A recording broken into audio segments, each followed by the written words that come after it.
sabihan, ay support channel, hindi na tayo pinapansin, hindi na tayo pinipin. Samantala ko dito pagpasok sa live, pag nakita natin kahit isa lang yung sub o ano, nagko-content ka ba, bago ka ba nagko-content, kung nagko-content ka magsabi ka, pag sinabi na oo, ipipin po natin, ipropromote po natin, i-engage po natin. Ganun po mga idol.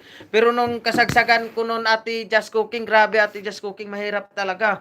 Hanggat hindi ako nakaka 100 talagang hindi talaga, bihira lang talaga ma-shoutout sa mga live kasi sinasabi na support channel lang yan na pag sinabing support channel hindi ka napapansinin, wala nang didikit sa iyo.